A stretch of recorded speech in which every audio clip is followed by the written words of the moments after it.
everybody. I'm Tom Vasel. Jason Levine. And yes, I'm going to be going through my top 250 to 101 games. Now, why am I doing that? I just like to rank all my games. I rank them up to 250. Obviously, when I'm ranking games, the difference between 233 and 234 is going to be minimal at best. The difference between 250 and 130 is going to be not that huge, actually, either. But I like to do this every year just to see how games rise or fall. And for at least the first video or two, Jason's going to criticize my picks. I'm sitting here going, I like it a lot more than 100 games, but you actually went down to 250 when you did this? I did. I've done that the last couple of years now. Here we go. So we're going to do 25 games. We're going to go through these quickly. So we're going to start with 250. Number 250, Lords of Vegas. This is one of the better games Mayfair put out, even though it doesn't look really good, the cover and everything. But putting the dice out, casinos, controlling casinos, I like it. I also like the expansion up, which let you make the casinos higher. The fighting in that's fun. Fighting and taking over other people's stuff is it's definitely a mean game in some ways because you can just take over someone's casino, but I really like it. 249 has been on my list. It was actually like in my top 10 at one point. I just don't play it as much anymore, and that's Lost Cities. Now, Lost Cities is great. Well, no, I think Lost Cities is great, and I played it well over 100 times. Me and my wife played it a lot, but the fact is I just don't play it that much these days. It's a board game coming out for it soon, like a... No, they came out with a new one that just came out at Gen Con, which was like a mix between the card game and an auction game. Yeah, it worked well. It worked well. Again, remember, I have played 6,000 some games, so any game here is still highly regarded, and almost all these games are still in my collection. Mm-hmm. Number 248, a game I like, and Jason is bad at, and that's Dragon's Gold, the negotiation game.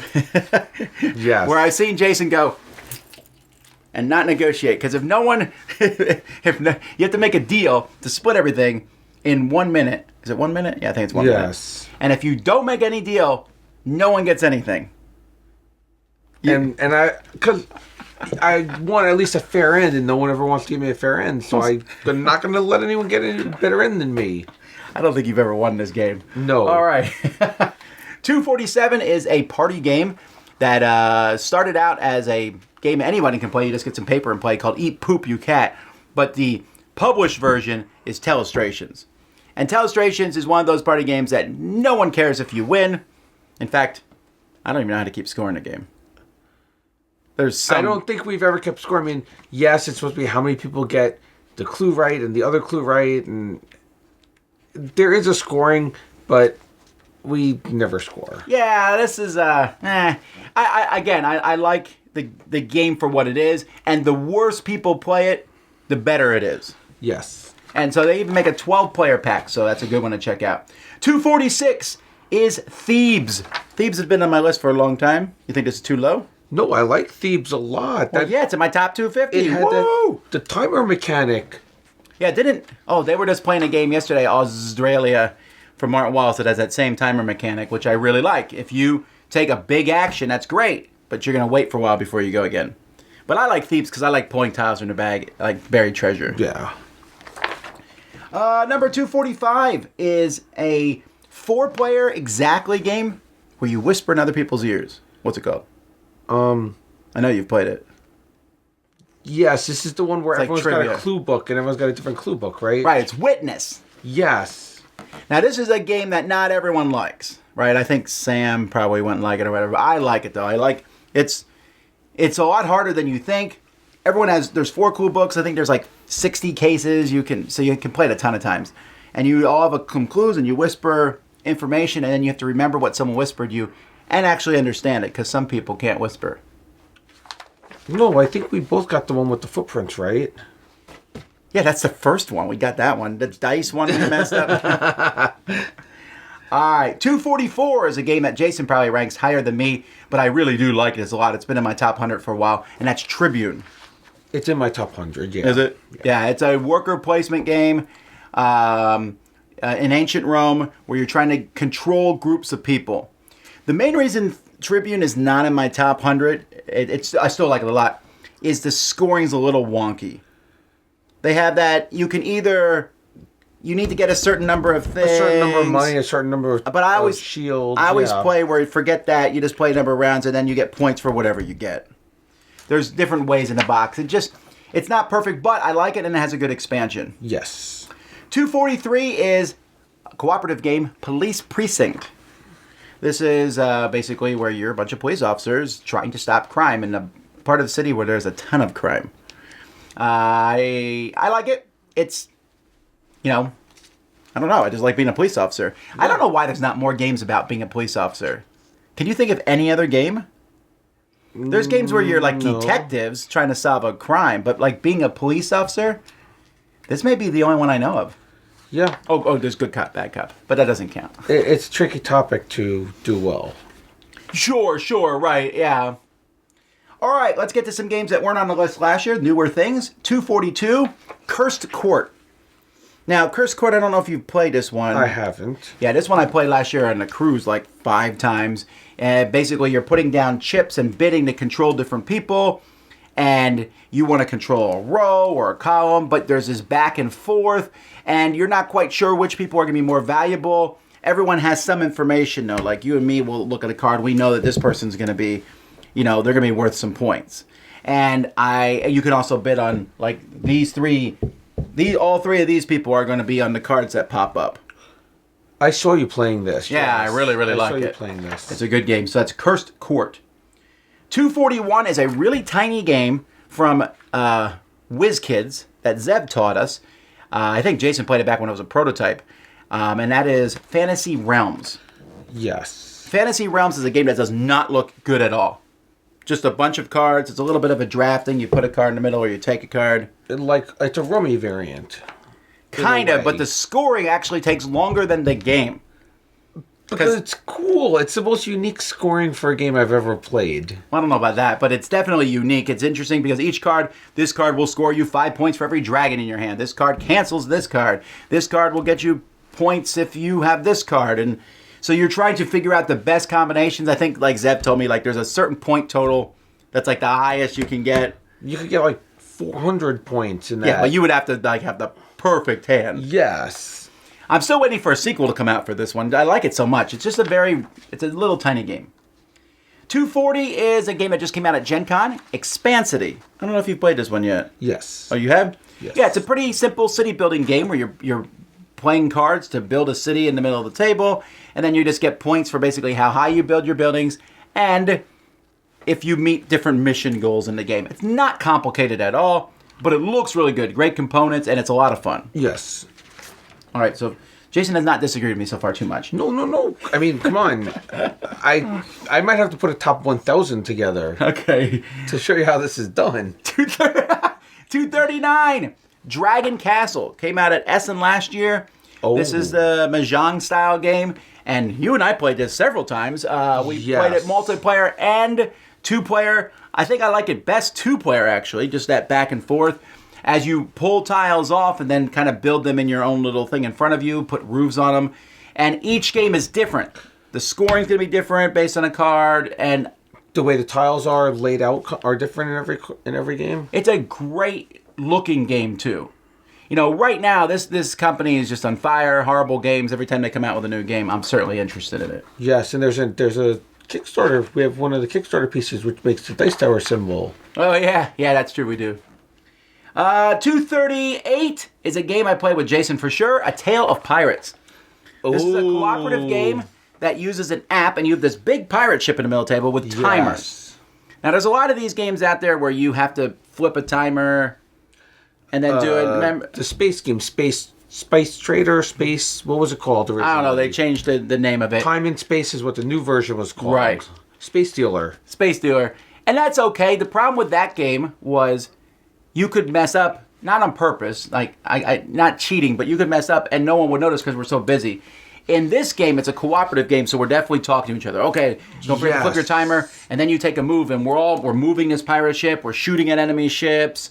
The app will have different things happen to us, and we have to find treasure. I'll raise the sail while you get the cannons ready. Oh, it's thematic. I love this game. Yeah, it's really good. I played most of these games with you. 237, Custom Heroes.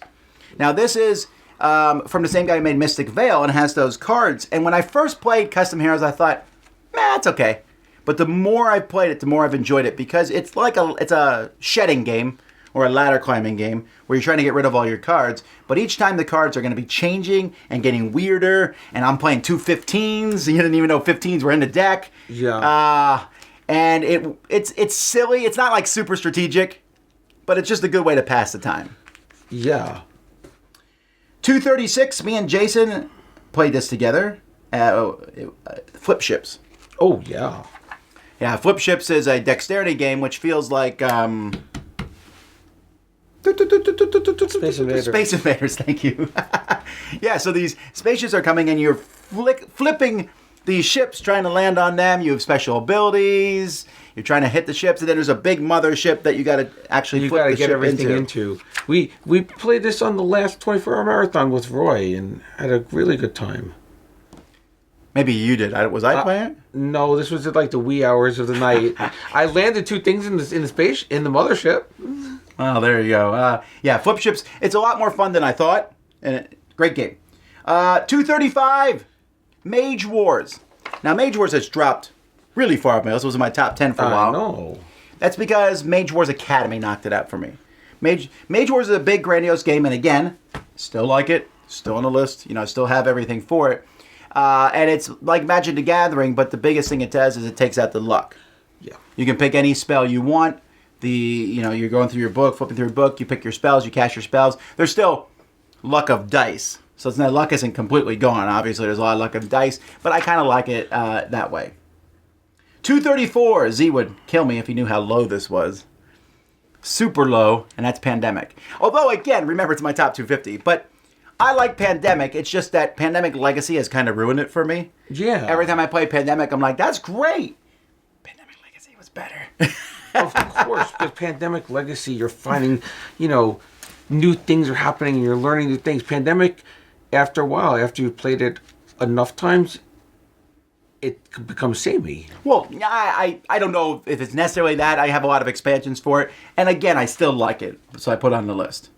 233, Rolling Freight. Oh, yeah. Rolling Freight is a game that I actually like better than Age of Steam. So, I know, you disagree on that. I disagree with that. It's a very different game, though. Well, it's a train connection game. What I like about Rolling Freight is you roll dice, but you can use... Doesn't matter what you roll, you can use them. You may not get exactly what you're looking for, but you're going to be building track and delivering goods, like, these games. But you're using these dice, and then you can get dice in this game that no one else has. Like, I have dice with different color sides and everybody else. And that's just a neat upgrade for me. 232... This is Jason Levine, The Cave. Vast. Where Jason actually plays The Cave. I made a cave in. The first time we played that, I caved in everything and won the game. Yeah, we all died the first time we played. But, and so in Vast... Now, Vast is not... I don't like Vast as much as I like Root. And I don't think you've played Root yet, but I'm sure you would like it. Vast is still a good game. It's really unique in that each player is completely different. And, everyone's playing a different game, and they fit it all together. Yeah, one person's a knight, one person's a dragon, one person's goblins, one person's a thief, and one person is the cave. And then if you buy the expansion, you can even be other things, too. Like, there's a ghost and all sorts of stuff. 231 is an old game, but a silly one that I like a lot, and that's Horse Fever. You ever play this one? Yeah. Yeah, you have a bunch of horses, and you're racing them down the track like a drag race. And you can own one of the horses. There's a lot of horse racing games. I like this one because it's full of dirty tricks. Like you can feed one of the horses peppers.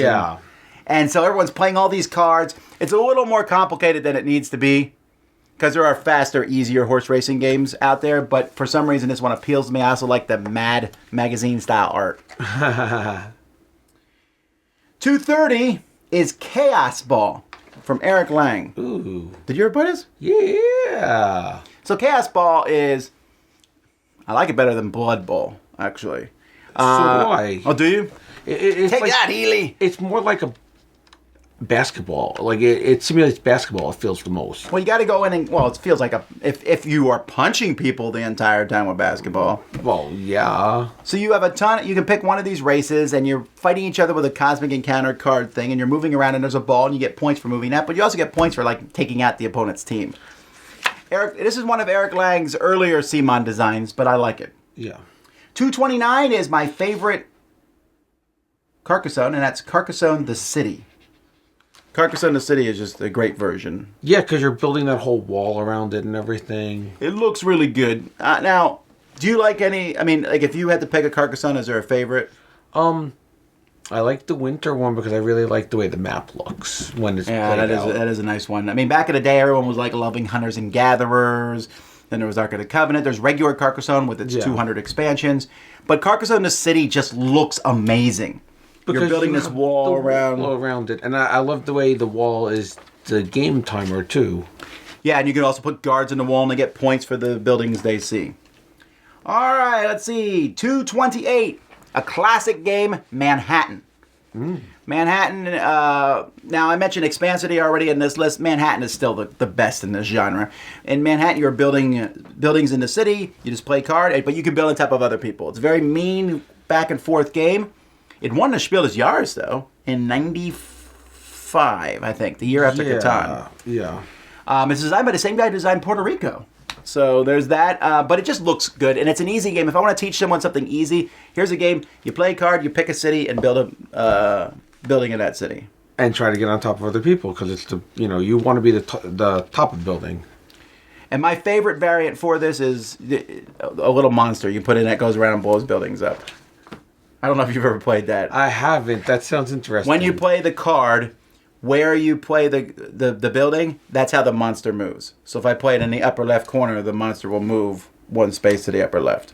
Oh. So you're moving this monster around and he just blows buildings up. Is this in the new version? No, it was in the very original one. But it was like an unofficial variant. Okay. 227, a game that I played a ton this year, and that's Drop It. Ooh. I want to get the mega version of the Drop It. We need to hunt that down. There's a mega version? Yeah. Cosmos had one at the Gamma Trade Show. And this big giant version. That'll end up at Dice Tower conventions in some way. Trust us on this. Jason will hunt this down. But Drop It, you just drop pieces in, and you can't have the same color or the same shape touch, and then you score points depending on where they land. I have to say, this game, I got it for my niece and nephews, and my little nephew is 6, and he totally got this game. And he was loving it. And he could figure out the shapes, he could figure out the colors, he knew where to drop things. And this game is good for all ages. I really think so. Yeah, fantastic. All right, number 226 just came out this year from Yellow, and that is Decrypto. Decrypto is just, I think it plays best, almost like 2 versus 2. Yeah. Where you're giving clues to your teammate for them to guess a group of words as a code. But you don't want the clues to be so obvious that the other team figures it out. If they do, then they'll get it. But at the same time, if I make my clues super weird that the other team will never figure it out, my teammate might not figure it out either. Yes. It's kind of like Password on steroids, I guess, in a way. No, that's a really good description of it. Passwords on steroids. So yeah, definitely. All right, well, that's the first 25, 250 through 226. The games only get better from here on out. Thanks so much for watching. I'm Tom Vasel. Jason Levine. And you've been watching The Dice Tower.